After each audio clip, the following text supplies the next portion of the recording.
Hello and welcome to study with me. आज का session बहुत ही ज़्यादा इम्पोर्टेंट होने वाला है क्योंकि जो अंतरिम बजट अभी आया है 2024-25 के लिए, यानी इलेक्शन से पहले जो बजट आया है अंतरिम बजट, उसी को मैं आज यहाँ पे डिस्कस करूँगा एक ओवरव्यू के साथ, एक समरी के साथ, ताकि आपको एक ओवरव्यू आपको पता चल जाए कि अंतरिम बजट में आखिर क्या क्या चीज़ों पर फैसला हुआ, किन किन सेक्शन में, किन किन डिपार्टमेंट में कितना कितना पैसा आवंटन किया गया है और क्या क्या अपडेट्स होंगे आगे। तो हमारे वित्त मंत्री जो निर्मला सीतारमन जी है, तो उन्होंने करीब 47,66,000 करोड़ का बजट पेश किया है हमारे वित्त मंत्री निर्मला सीतारमन जी के द्वारा। इस पर जो है प्रधानमंत्री ने क्या कहा, देखिए कि अंतरिम आम बजट ऐतिहासिक, समावेशी और नवोन्मेषी है। यह 2047 के विकसित भारत की नींव को मजबूत करने की गारंटी है। देश के भविष्य के निर्माण का बजट है जो विकसित भारत के 4 स्तंभों क्रमशः युवा, गरीब, महिला और किसान को सशक्त बनाएगा। यानी 4 चीज़ों पर यहाँ पे फोकस की जा रही है, 4 स्तंभों पर फोकस की जा रही है हमारे इस बजट के द्वारा।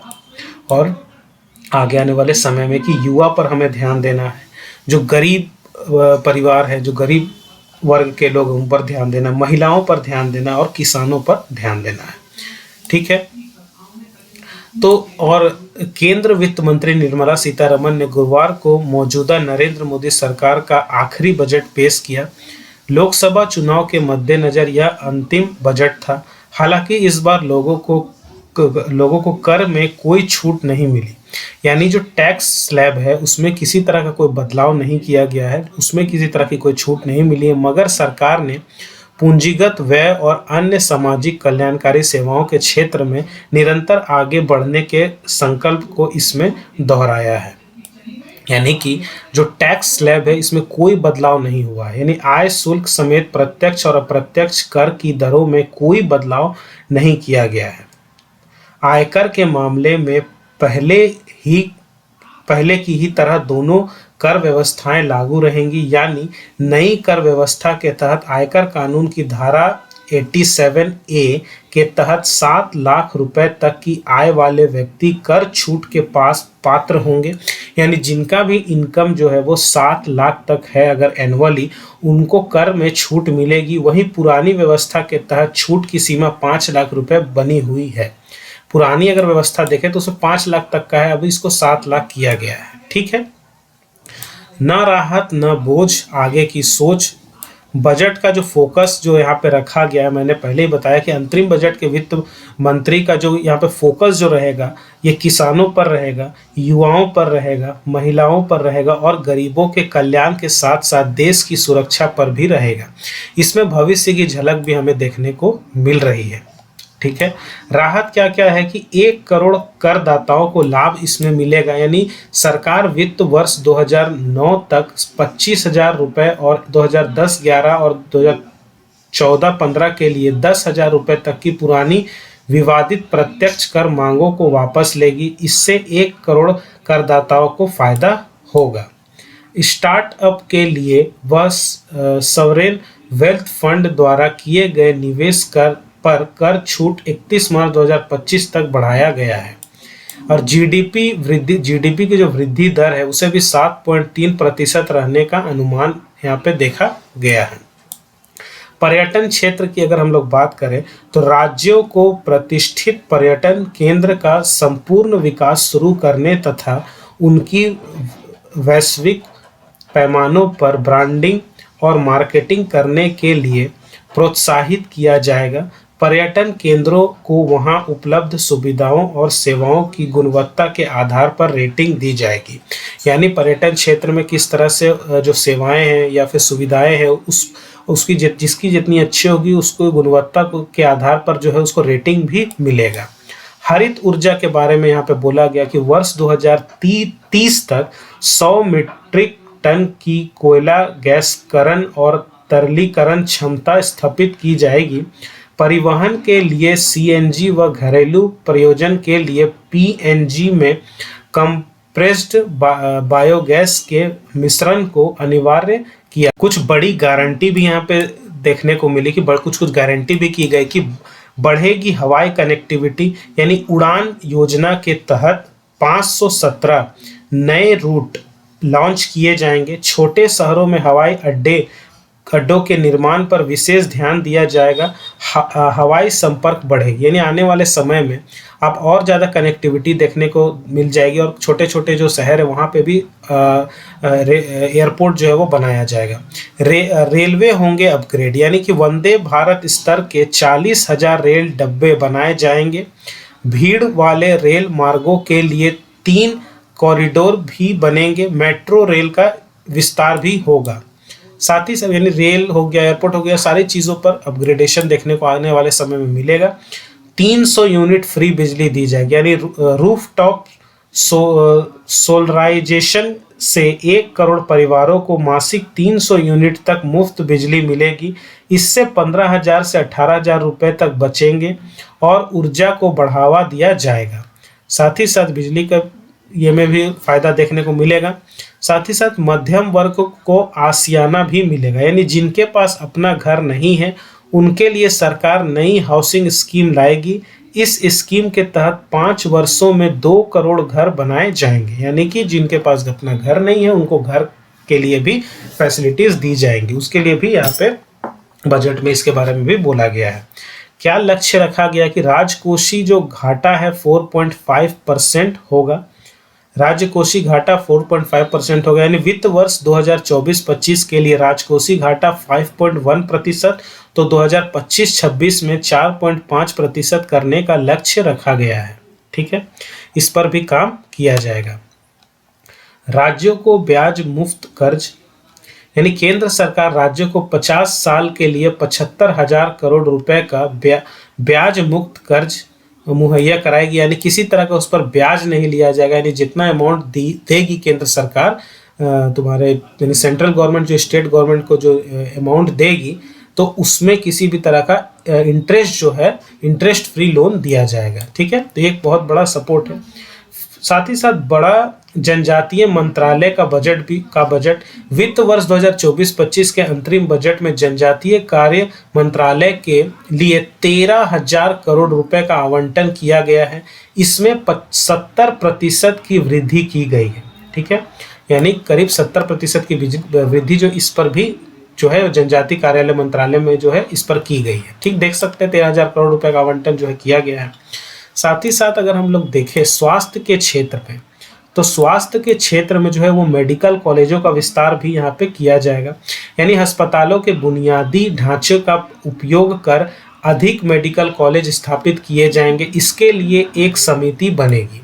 साथ ही साथ सर्वाइकल कैंसर के लिए टीकाकरण भी दिया जाएगा, यानी सरकार सर्वाइकल कैंसर को खत्म करने के लिए 9 से 14 वर्ष की लड़कियों के लिए टीकाकरण को प्रोत्साहित करेगी। ठीक है, आयुष्मान भारत का विस्तार भी यहाँ पे किया जाएगा। सभी आशा आंगनबाड़ी कार्यकर्ताओं और सहायकारों को आयुष्मान भारत योजना के दायरे में लाया गया। मिलेगी 5 लाख रुपए तक सालाना मुफ्त इलाज की सुविधा। ठीक है, और इन क्षेत्रों पर विशेष ध्यान दिया जाएगा। यानी मैंने बार बार बोल रहा हूँ कि ये जो अंतरिम बजट आया है 2024-25 के लिए, इस पर खास ध्यान दिया जाएगा। गरीब, महिलाएं, युवा और किसान, यानी गरीब पर क्या ध्यान दिया जाएगा कि 25 करोड़ लोगों को गरीबी से बाहर निकाला गया। गरीब कल्याण योजना में 34 लाख करोड़ रुपए खातों में भेजे गए। अब गरीबी खत्म करना लक्ष्य है। साथ ही साथ महिलाओं पर जो है वो क्या, फिर युवाओं पर क्या ध्यान दिया जाएगा कि स्किल इंडिया मिशन के तहत 1.4 करोड़ युवाओं को ट्रेंड किया। रोजगार सृजन व बुनियादी विकास पर 11,11,111 करोड़ रुपए होंगे खर्च। महिलाओं पर अगर ध्यान दें, महिलाओं पर जो है वह करीब 1 करोड़ महिलाएं लखपति दीदी बनी। अब 3 करोड़ लखपति दीदी बनाने का लक्ष्य रखा गया है। ठीक है, किसान पर जो है वो ध्यान दिया जा रहा है कि नैनो डीएपी के उपयोग को बढ़ावा मिलेगा। पशुओं के लिए नई योजना, तो पीएम मत्स्य संपदा विस्तार किया गया है। अगर हम लोग बात करें तो किस मंत्र अगर रक्षा खर्चा का अगर बात करें कि रक्षा खर्च बढ़ा है, तो रक्षा खर्च में 11.1% तक बढ़ोतरी जो है वो होगी। यह जीडीपी का 3.4%, अगर टोटल जीडीपी का देखें तो 3.4% होगा। और किस मंत्रालय को मिले कितने पैसे वो भी देख लेते हैं। तो रक्षा मंत्रालय को करीब 6.2 हजार करोड़ मिले, ये हजार करोड़ में है, ठीक है। सड़क परिवहन और राजमार्ग मंत्रालय को 2.78 लाख करोड़ रुपए मिले। रेल मंत्रालय को 2.55 लाख करोड़ रुपए मिले। उपभोक्ता मामले, खाद्य और सार्वजनिक वितरण को 2.13 लाख करोड़ रुपए मिले। गृह मंत्रालय को 2.03 लाख करोड़ रुपए मिले। ग्रामीण विकास मंत्रालय को 1.77 लाख करोड़ रुपए मिले। रसायन और उर्वरक मंत्रालय को 1.68 लाख करोड़ रुपए मिले। संचार मंत्रालय को 1.37 लाख करोड़ रुपए मिले। वहीं कृषि एवं किसान कल्याण मंत्रालय को 1.27 लाख करोड़ रुपए मिले। यानी सारे जो आवंटन है वो लाखी जो मैं बता दिया। सेंसेक्स के बारे में अगर हम लोग बात करें तो सरकारी बैंकों के शेयर में दिखी उछाल। सरकारी बैंकों के शेयर में जो है वो उसमें उछाल देखने को मिला, यानी अच्छा उसमें देखने को मिला।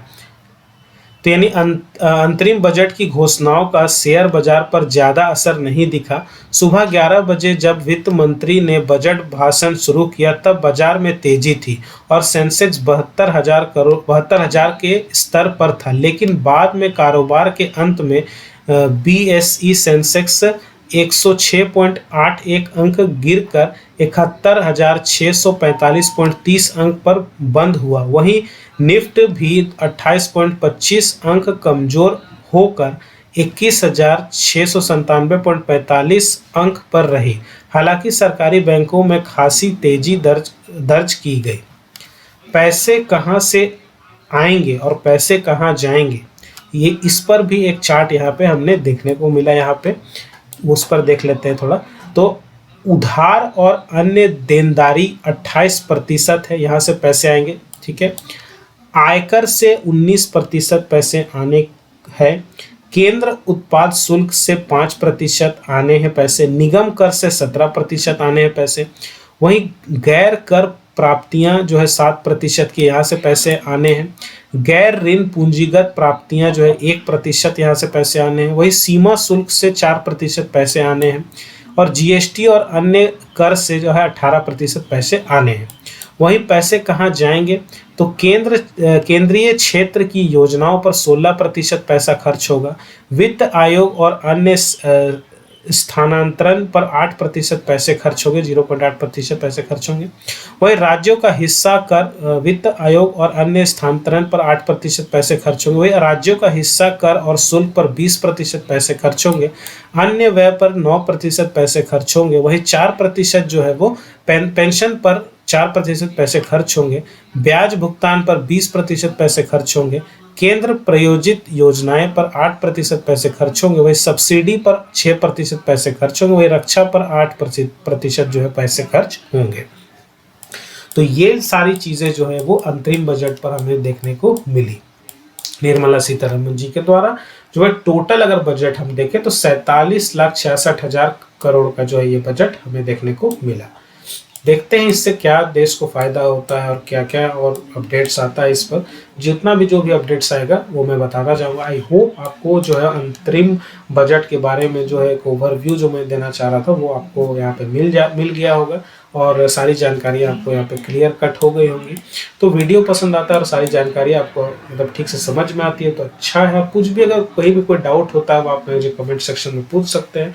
तो वीडियो पसंद आता है तो वीडियो को लाइक करिए, चैनल को सब्सक्राइब करिए। सब्सक्राइब करने के साथ साथ बेल आइकन को जरूर दबाइए ताकि हर वीडियो की नोटिफिकेशन आप तक सबसे पहले मिल सके। मिलता हूँ आपसे नेक्स्ट वीडियो में, तब तक के लिए जय हिंद।